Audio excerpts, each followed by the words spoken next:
Muito bem, olá você que está me assistindo, seja muito bem-vindo a mais um dos nossos vídeos.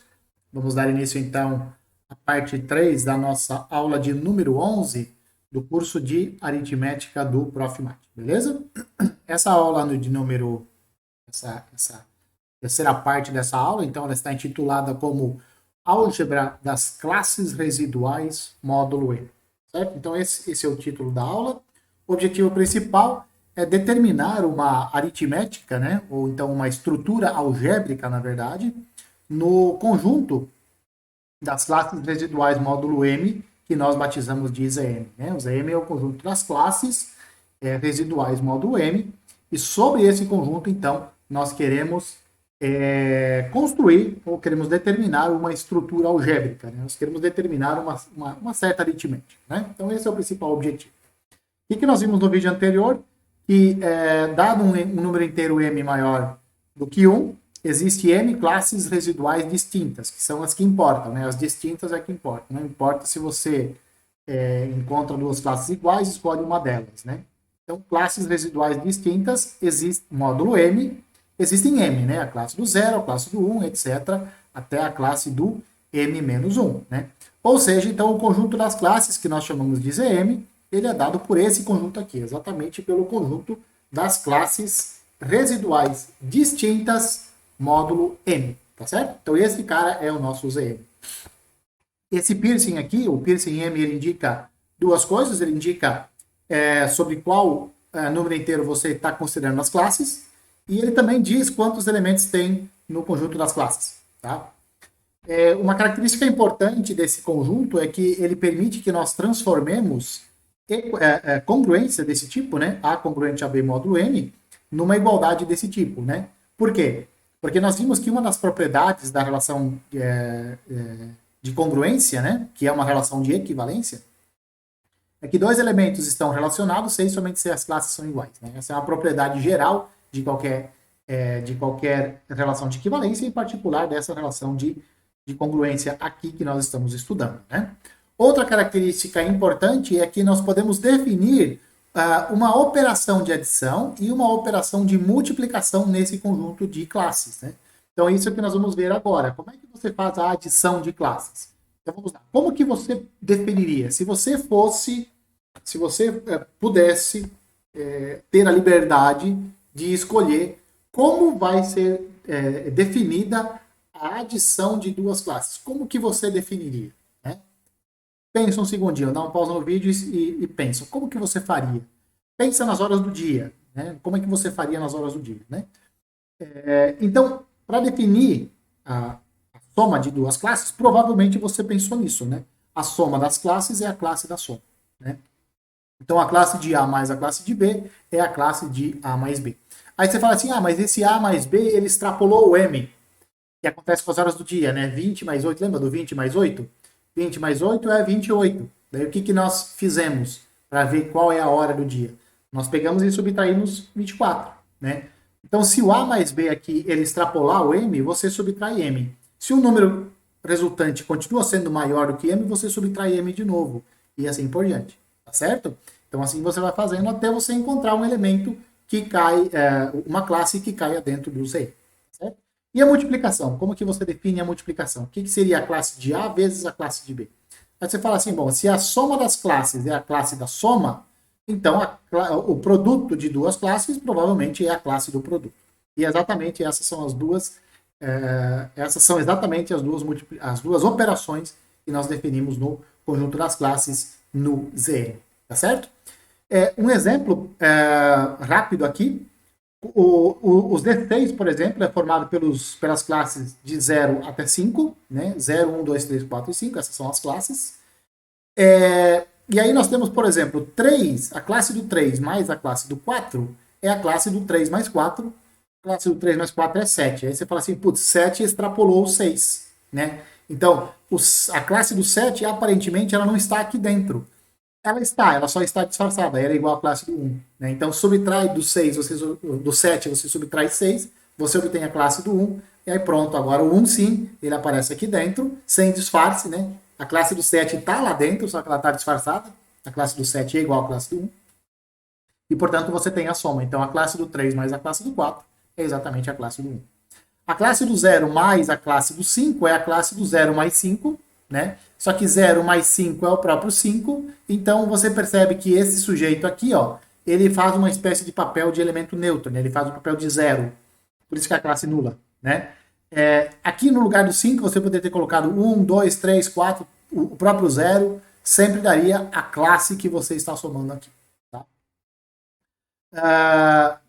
Sim. A classe do 3 vezes a classe do 4 é igual à classe do 3 vezes 4, que é a definição. Isso é a classe do 12. Aí, essa classe do 12, aparentemente, ela não está aqui dentro. Na verdade, ela está, só que ela está disfarçada.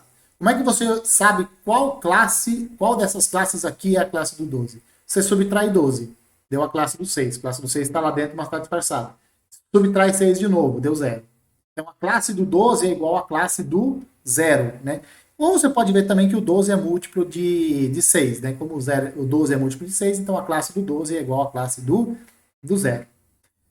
Também, o produto da classe 5 vezes ela mesma, então a classe do 5 vezes a classe do 5, aqui seria uma espécie de classe de 5 ao quadrado, né? Isso é igual à classe do 5 vezes 5. Classe do 5 vezes 5 é o 25. Você fala assim, putz, mas a classe do 25 é igual a quem? Tem duas alternativas, né? Você vai subtraindo 6 até você encontrar um elemento aqui de dentro, né? Ou então você pega o 25 e divide ele por 6 e encontra o resto. 25 dividido por 6 dá resto 1, e portanto essa é a classe do 1. Tá? Então a classe do 5 vezes a classe do 5 é exatamente a classe do 1 no Z6. Tá? É claro que essas classes elas mudam à medida que você for mudando o seu número M. Tá? Se o M, por exemplo, o M, por exemplo, for 30, então 5 vezes 5 é a classe do 25. Né? A classe do 3 vezes a classe do 4 vai dar a classe do 12, no Z30, e assim por diante. Né? Então, muda o M, as classes elas vão mudar drasticamente. Beleza? Continuando então, no exemplo anterior, nesse exemplo aqui, você pode observar duas coisas super interessantes a respeito da multiplicação. A primeira delas é que o produto de duas classes que são diferentes da classe nula é igual à classe nula. É o que se dá aqui, ó. A classe do 3 vezes a classe do 4 deu a classe do 0. Então, o produto de dois elementos não nulos ou o produto de duas classes não nulas deu a classe nula. Então, essa é a primeira coisa a se observar. A segunda é que a classe do 5 tem inverso multiplicativo e é a própria classe do 5. Lembrando, o que é o inverso de alguém? O que é o inverso de A? É um outro elemento, tal que A vezes B é 1, seja lá quem é esse 1. Né? Cada conjunto tem o seu 1. Beleza. Essas anomalias, você pode perceber que elas não ocorrem nos números inteiros. Né? Produto de dois números inteiros não nulos dá um elemento não nulo, e os dois únicos elementos que têm eles mesmos como inversos é o 1 e o menos 1. Quaisquer outros elementos não nulos dos inteiros nunca têm eles mesmos como inversos. Aliás, o 1 e o menos 1 são os únicos invertíveis nos inteiros, né? Então, essa anomalia, essa segunda anomalia aqui, acontece nos números inteiros. Tá? A primeira não acontece, a segunda acontece. Como essas definições de adição e multiplicação que nós acabamos de ver, elas dependem dos representantes, elas dependem da escolha. Nós pegamos a classe do A e somamos com a classe do B. Então, depende do representante. Como ela é definida via um representante, então nós precisamos mostrar que essas operações elas estão bem definidas. Significa mostrar que uma operação está bem definida. Você pega dois elementos iguais, classe do A igual à classe do A', e pega a classe do B igual à classe do B'. Nós temos que mostrar que a classe do A mais B é igual à classe do A' mais B'. Ou seja, se você somar aqui o lado esquerdo, o A barra com o B barra, soma essas duas classes, isso tem que dar igual à soma do A' barra com o B' barra. Idem para a multiplicação. Multiplicação também. Se você multiplicar lado a lado nas igualdades, isso tem que te produzir uma igualdade de novo. Não pode haver mudança nesse sinal aqui. tanto quando você somar lado a lado, como quando você multiplicar lado a lado, o sinal de igual não pode se alterar. O sinal de igual tem que ser o mesmo. Beleza? Então é isso que nós vamos mostrar agora. Bom, se a classe do A é igual à classe do A' e a classe do B é igual à classe do B', então nós temos o seguinte, o A é congruente ao A' módulo M e o B é congruente ao B' módulo M. Nós já vimos que você pode somar lado a lado as congruências e o sinal de congruência ela não se altera e o mod também não se altera. Então é possível somar lado a lado sem estragar o mod e sem estragar a congruência, sem estragar esse sinal de congruência aqui. Tanto para adição como para multiplicação. Você pode multiplicar a congruência lado a lado sem alterar a congruência e o mod. E aí o que nós temos? Bom, se essas duas classes aqui são iguais, significa que se esses dois elementos aqui são congruentes, significa que a classe do A mais B é a classe do A' mais B'. E também, como esses dois elementos aqui são congruentes, então a classe do AB é igual à classe do A' B', e, portanto, nós temos o desejado. Ou seja, se você multiplicar lado a lado as duas igualdades, você tem o mesmo resultado. Se você somar lado a lado as duas igualdades, você também obtém o mesmo resultado. Tá certo? Isso faz com que as horas do dia sejam contadas do mesmo jeito em todos os cantos do mundo, né? Somar horas do dia independe de onde que você está. A soma vai dar sempre a mesma, né? Então, 8 horas da noite, 20 mais 8 no conjunto das horas sempre vai dar 4, independente do lugar que você estiver. Tá? Pode ficar tranquilo. Bom, outra coisa também que você pode observar é que o M menos o A, ele é congruente a menos A módulo M. Né? Por quê? Porque M menos A, menos A, vai dar mais A, isso é igual a M, e o M divide essa diferença, então. Né? M divide M menos A, menos A, que é o próprio M. Tá? Então, essas duas classes aqui são iguais por causa disso. Né? Porque esses elementos aqui são congruentes entre si. Beleza. Algumas propriedades da adição. Ela tem 4 propriedades. Né? A primeira, que vale a associatividade, ou seja, se você pegar a classe do A, somar com o B e depois somar com o C, isso é a mesma coisa que somar primeiro o B com o C e depois somar com a classe do A. Também tem o elemento neutro. O elemento neutro é o zero. A classe do zero faz o papel de elemento neutro. Isso nós já tínhamos visto brevemente antes. Tem o oposto, o elemento oposto ou simétrico. A classe do A somado com a classe do menos A, isso vai dar a classe do zero. Se você pega a classe do menos A e soma com A, isso também dá zero. E vale a comutatividade. A classe do A mais a classe do B é igual à classe do B mais a classe do A. Vamos mostrar? Vamos mostrar rapidamente? Vamos lá. Vai lá. A classe do A mais a classe de B mais a classe de C é isso daqui. Primeiro, a gente soma o que está entre parênteses. Né? O que está entre parênteses, a soma entre parênteses é a classe do A mais B. Agora eu tenho essa classe aqui somada com a classe do C. Então isso aqui me dá a classe de A mais B mais C. Agora observe, debaixo da barra você está trabalhando com números inteiros. Os números inteiros, a adição de números inteiros, ela é associativa. Então eu posso trocar o parênteses de lugar. Essa classe aqui é exatamente a soma dessas classes aqui. E, portanto, a nossa operação de adição que nós definimos, ela é associativa de fato. Elemento neutro. Quem é o elemento neutro? Nós dissemos que era a classe do zero. Por quê? Porque a classe de A mais a classe do zero dá igual à classe do A mais zero.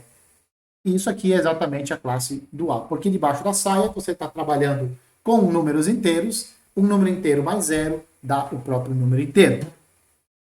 Elemento oposto ou simétrico, né? A classe de A mais a classe do menos A é igual à classe de A mais menos A. Isso aqui dá exatamente a classe do zero. Então, de fato, a classe do menos A, que é igual à classe do M menos A, né? Como nós já vimos na observação anterior. Então, também essa adição ela tem um simétrico. E também vale a comutatividade, né? A classe do A mais a classe do B é a classe do A mais B. Isso, por o A e o B serem números inteiros, ou seja, debaixo da barra são números inteiros, então você pode comutar na adição. Isso dá a classe do B mais A, isso aqui dá a classe do B mais a classe do A. Então, de fato, essas 4 operações elas são válidas no conjunto do Zm. Propriedades da multiplicação. A multiplicação ela também é associativa, tá? Ela também é associativa. Tem um elemento neutro. O elemento neutro é a classe do 1, né? Ela é comutativa também. A ordem dos fatores não altera o produto.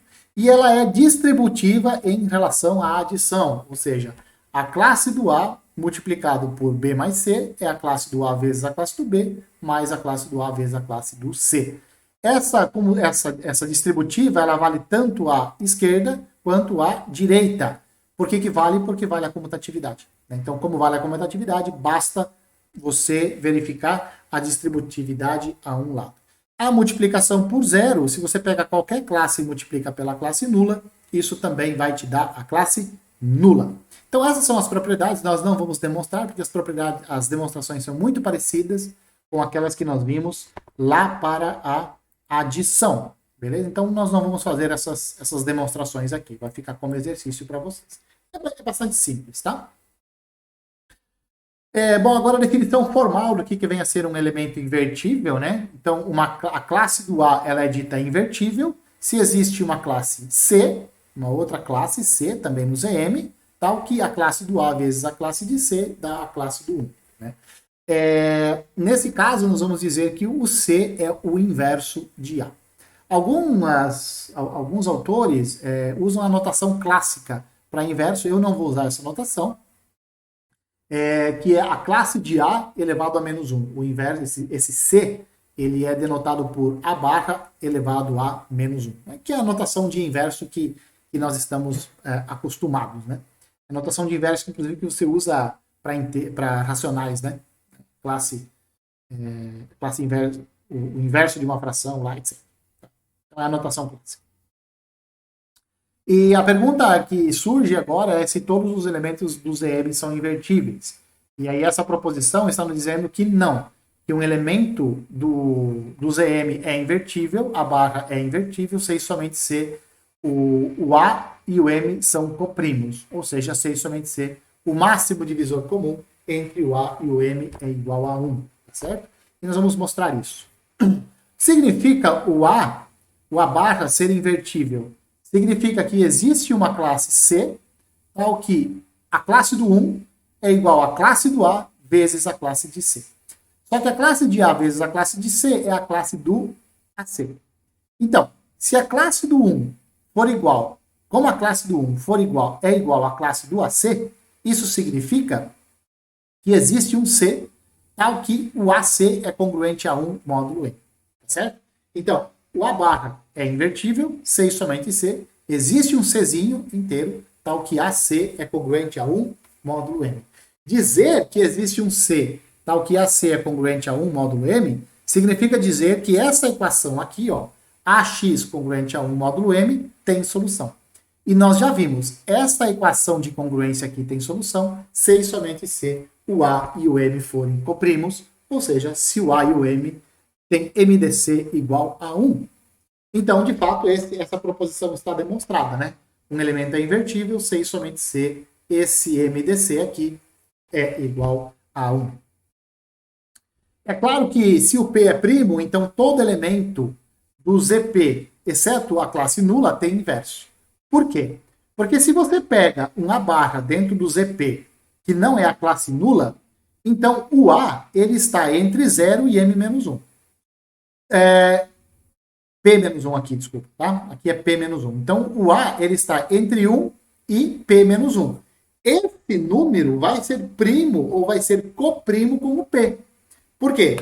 Porque você está pegando um número menor do que P. Um número positivo menor do que o P. Esse cara é coprimo com o P.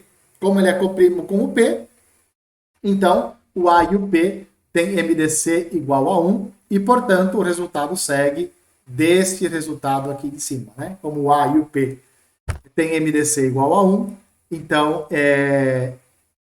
o A tem inverso, né?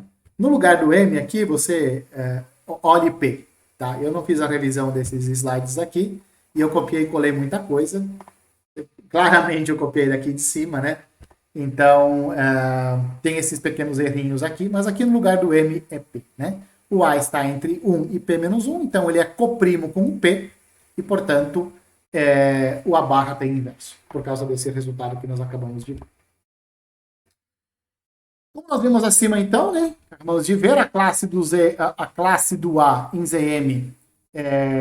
Os elementos do ZM que são inversíveis são aqueles cujo representante é coprimo com o M. Né? Então, a classe do A é inversível, sem somente se o A e o M forem coprímos. Né?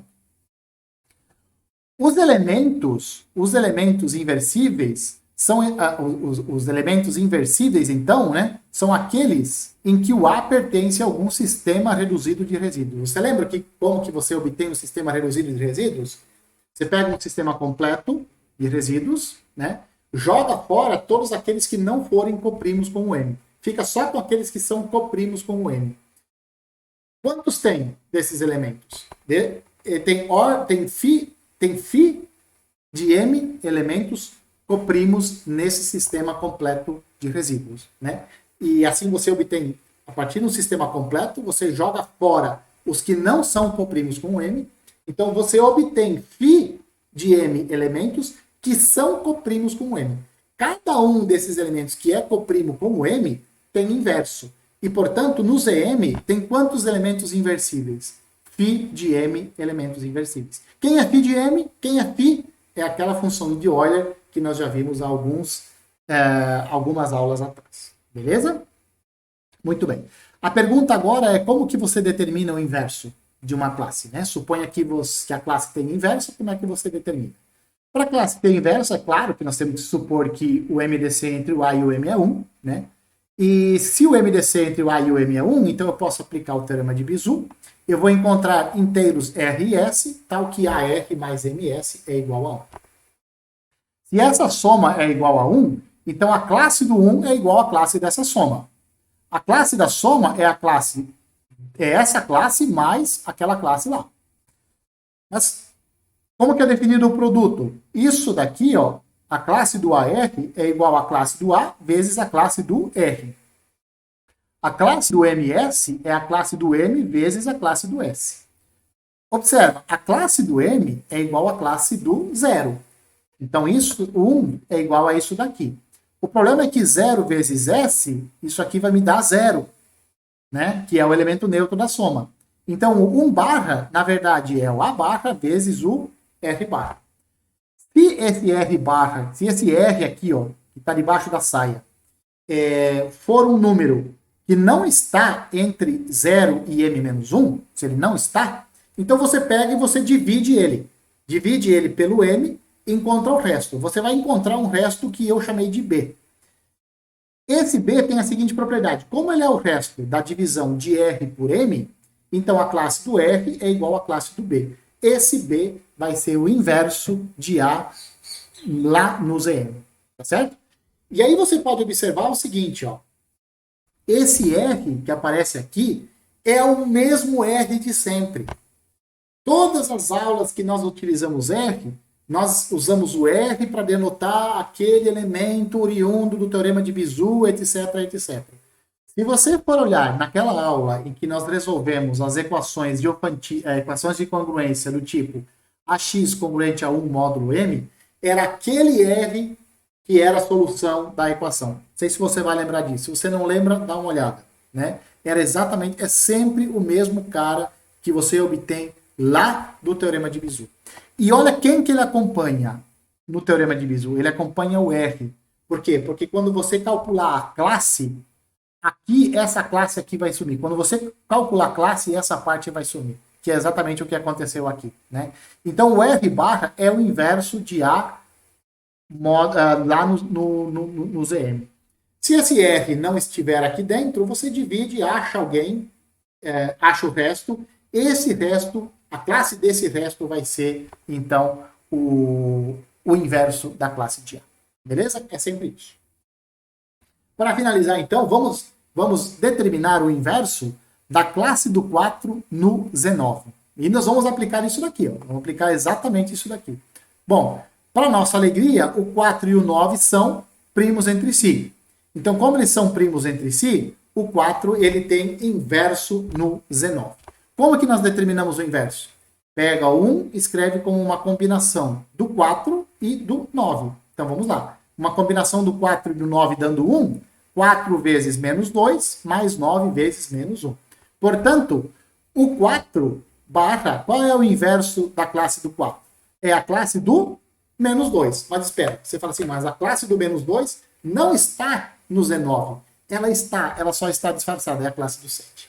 Então o 7, a classe do 7, é o inverso de 4 lá no Z9. Beleza? Bom, o que nós tínhamos para falar por enquanto sobre álgebra ou sobre aritmética do conjunto das classes residuais, módulo M, é isso. Espero que vocês tenham gostado. Eu acho que eu falei rápido demais, tá? Se você ficar com alguma dúvida, você entra em contato comigo. Se me sobrar algum tempo, vou gravar talvez isso daqui com um pouco mais de calma. Hoje realmente eu estava um pouco apressado, tá? Falei muito rápido. Uma pena, mas enfim. Um abraço a todos e eu espero que vocês me vejam nos próximos vídeos.